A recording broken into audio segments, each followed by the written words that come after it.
Ave Satanis, Ave Lucifera, Ave Great Lord Belial,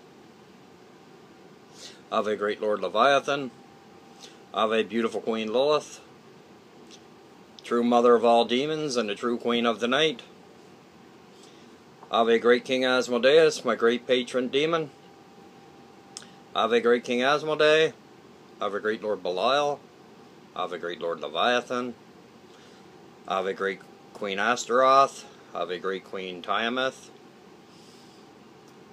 Ave Great Lord Volok, Ave Great Lord Vereen, Ave Great Lord Vine, Ave Great King Azazel, Ave Great King Pazuzu, Ave and hail to every demon and every demoness that's in existence.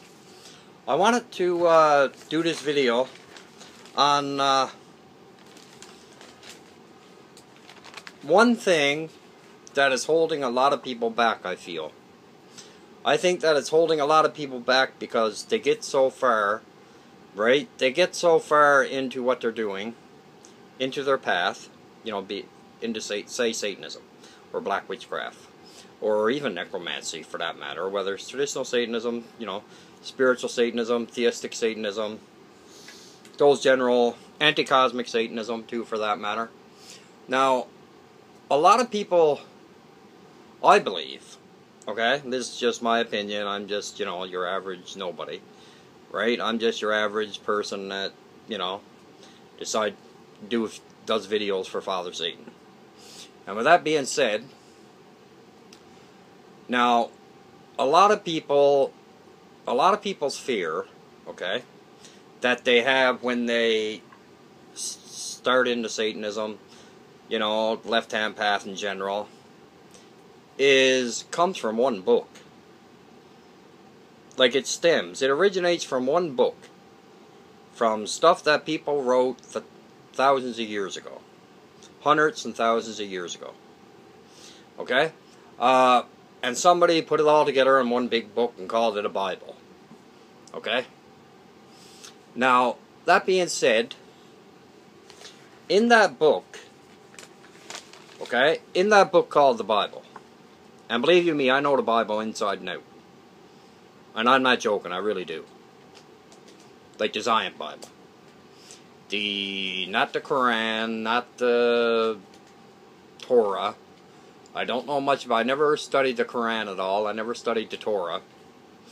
But I did study the, you know, the main Zion Bible. King James Version and the other versions. Now, that being said, you know, this was years ago also I studied it, but I can still remember a lot of it. But anyway, that being said,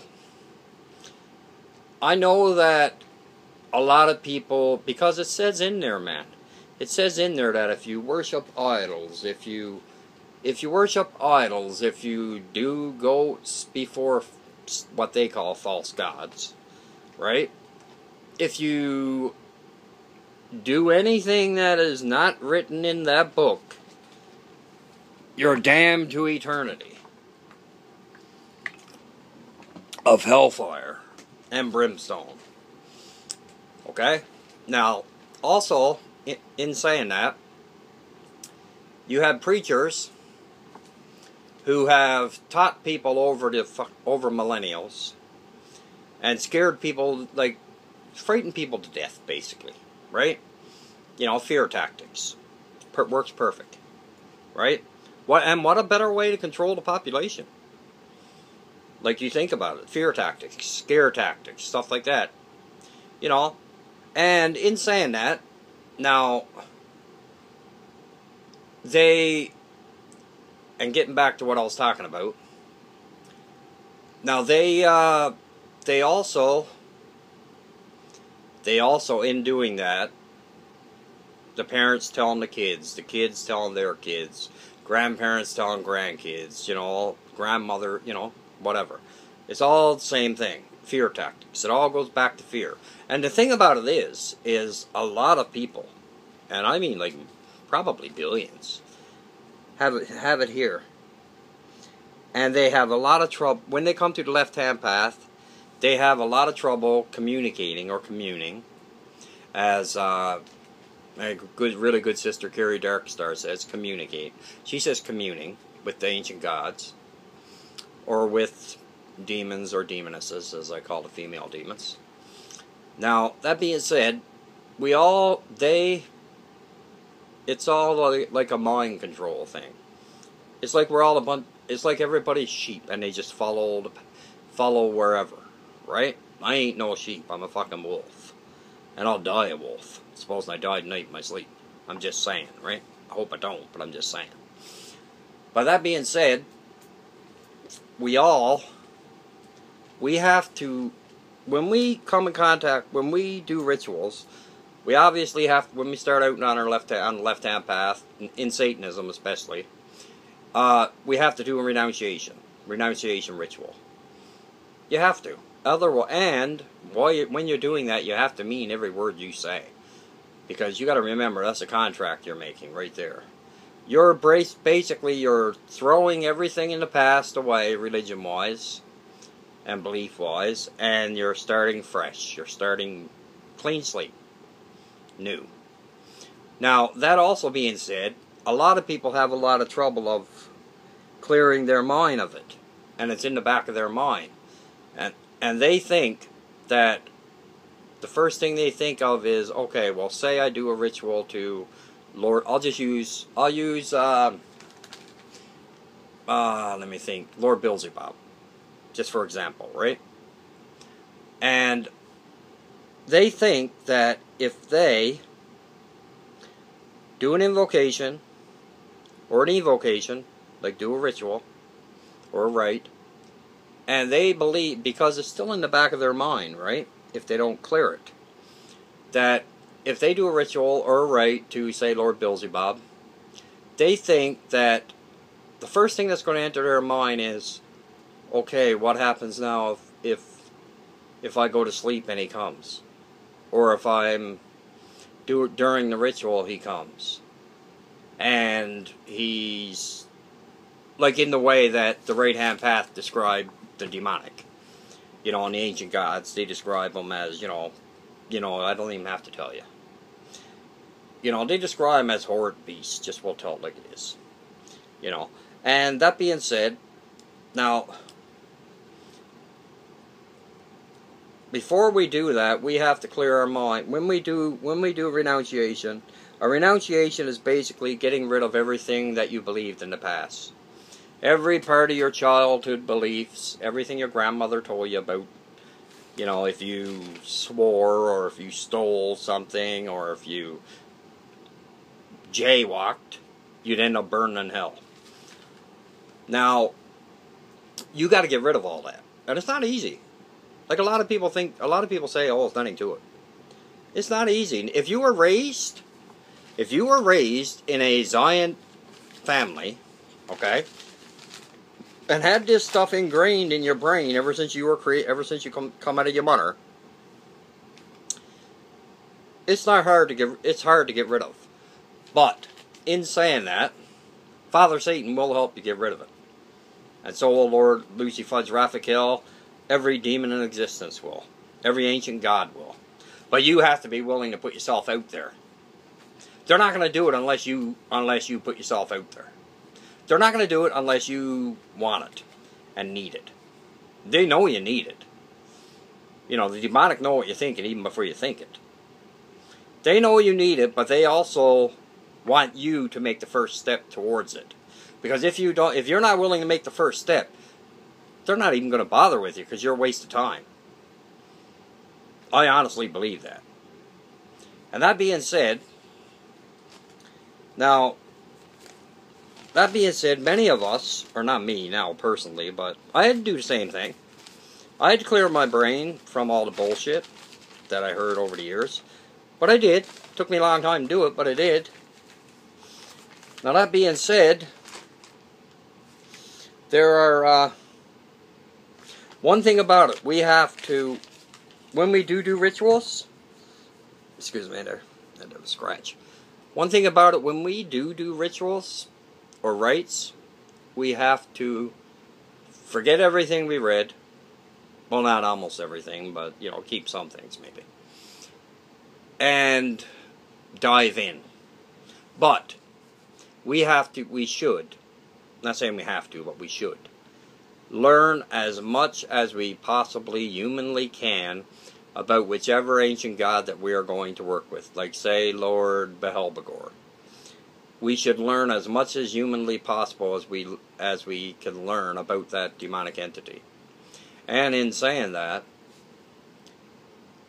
we also, the most important thing is invitation. I use the word invocation and evocation. That's what I use a lot too. But I like when I have an I give an invitation when I do rituals, and when I do rituals and when I do rites. I don't say the word invocation or evocation when I do my rituals. I use invitation. Free invitation. You're more than welcome to enter and help join this rite. I'm doing this rite for you. Yada, yada, yada. And in saying that, we also need 666% respect and loyalty and honor. Especially respect. Because if we don't respect an ancient god, and then we're trying to call that ancient god and trying to get that ancient god to visit us, you know, he's not going to, or she's not going to. Why would they if they know that they're not going to be treated with respect? You know, I don't blame them one bit, because I wouldn't either. I'd say, screw you, I'm not having that fuck all to do with you. Why would I? I really would. I'm not joking. Like, if somebody invited you somewhere, just say, for example, if somebody asked you to go somewhere, and you went, and you weren't treated with respect at all, you were treated dirty, and you were treated like garbage, I'd just say fuck you and leave. Or I wouldn't say no. I'd either say fuck you and leave, and I know the way I am. I'd either say F you and leave, or I would just leave and have nothing else to do with them. I wouldn't care who it was. Family members, I wouldn't really care. Because family members are the worst. Well, they're not the worst, but, you know, a lot of them are. In a lot of cases, yeah, they are, actually. Be honest with you. It's pretty sad when it's family members, but that's the way it is, I guess, right? But in saying that, we have to have a lot of respect for the demonic and the ancient gods. We really do, man, because you think about it. Think about it for a second, okay? These beings weren't made yesterday. They weren't born yesterday. They've been here for hundreds and thousands and probably billions of years. From the beginning of time. Probably before, I'd say before that. They created time. So that will give you some indication to how old these beings are. And these beings deserve respect. You know, they don't ask for respect. We should have the decency enough as sorcerers and black magicians and what have you. We're the ones calling these entities, the demonic gods, and asking them for help or communing with them, right? Why in the hell shouldn't we treat them with respect? Because if we don't treat them with respect, they're not going to treat us with respect. They're not going to treat us any way at all. They'll probably torture us in the nighttime when we're having dreams and stuff like that. And we'll be wondering why. Well, it could be because you're ignorant to them. Think about that one. It could be because you didn't treat, say, Lord Behelbegor with respect. What do you expect Lord Behelbegor to treat you with respect? Hell no. I sure as hell know I wouldn't. I'd treat you like garbage. I'd terrorize you in your sleep. If I was a demon, or a demoness, an ancient god, and somebody was trying to, say, invoke me, or evoke me, and they never send out an invitation, they just, like, okay, I'll invoke you and try to capture you in a jar, say. I'll just throw that out there, alright? Or I'll try to capture you, or I'll try to, you know, I won't do it respectfully, though. No. If they did show up, they'd probably flip out on you. And I'm not joking, I'm being dead serious. Like, you have to treat the demonic and every ancient god with respect. If you don't, they're not going to treat you with respect, and I do not care how long you have been on this path. I don't care if you're 90 years old and you've been on this path 80, 90 years. From family to family. Hereditary. I really do not care. But I will tell you this, if you do not, and I repeat, if you do not treat all of the ancient gods with respect, they are sure, and offerings and stuff like that, and not just blood offerings. Obviously, I know Lord Behelbegor loves blood offerings. That I know for a fact. I got proof right here, this upside down cross, that I ingrained in myself with my ritual blade for Lord Behelbegor. I done that a nice while ago. It's like 6 months ago now. It's gonna be time to redo it over, though. Maybe my next blood ritual, I'll redo it over. That's what I'm thinking. So I'm really thinking, too, to be honest with you. I was thinking about it last night, to tell you the truth. You know. But anyway, that being said, we have to treat, and we need offerings for them. Whether it's incense, whether it's tears that we cry, because I cry too, and I'm not ashamed to admit it. I have my times when I cry.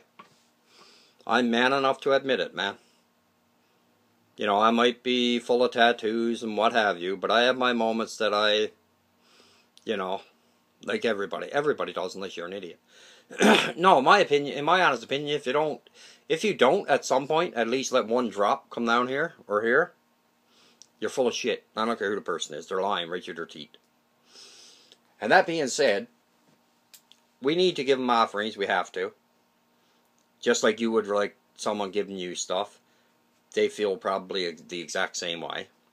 Just because just because they spend 99% of their time in the spiritual realm, does not mean they still don't deserve offerings. They deserve more offerings than we can fucking give them. They deserve our blood. Number 1. They deserve incense. Number 2. They deserve whatever offering we can cook for them. If we can cook up a big gourmet meal, if we can cook a Jig's dinner, if we can cook a gourmet meal, give it to them. Offer it to them. Whether if we got wine, offer it to them. If we got champagne, offer it to them. If we got beer, offer it to them. If we got liquor, offer it to them. Doesn't matter if it's JD, 5-star. Doesn't make no difference what kind of liquor it is. Bacardi, whatever. White rum, dark rum, doesn't matter. Or light rum and dark rum. Doesn't matter. You know, offer them a cigarette. Something as small, plain as that. Offer them a smoke. Offer them a cigar. Because I have done that before. Actually, I got a cigar for the next time I do a blood ritual, too, to be honest with you. And I mentioned it before to Michael. That, I asked Michael about cigars, too, right? And he totally agrees. Michael Hyson, that is. And with that being said, we have to, like in all honesty, we have to respect the demonic. Or the ancient gods, I should say. And that being demons and demonesses, because I call female demons demonesses. And I really call them all ancient gods 99% of the time. And we have to be, but if we're doing an invocation, we also have to, when we're doing rituals or rites, whatever you want to call them, we also have to have a little bit of, also we have to have respect. But the respect I'm talking about, okay, some people would probably say it's fear. It's not. That's two different, completely different things. There's a big difference in fear, and there's a big difference in respect. 2 different words. Look them up. Google them.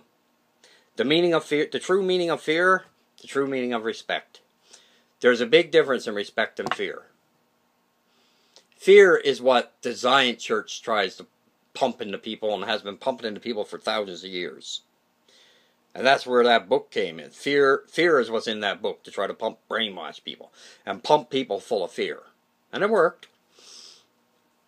You know, it worked. Respect is completely different. And with that, I'll let everyone go.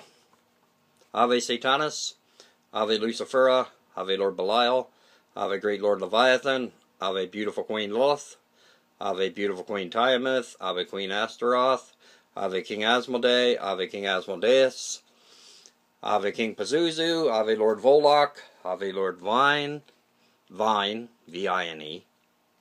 I know it sounds like vine, but it's vine. Ave Lord Volok, Ave Lord Vereen, Ave Lord Vine, Ave Princess Dagon, Ave Lord Zagan, Ave Lord of Gary's, or Duke of Gary's. Some people say it's Duke, I'm not sure. Depends on who you ask, I guess. But with that, I'll let everyone go. Have a good night, and I'll talk to you next, guys. Ave Satanis.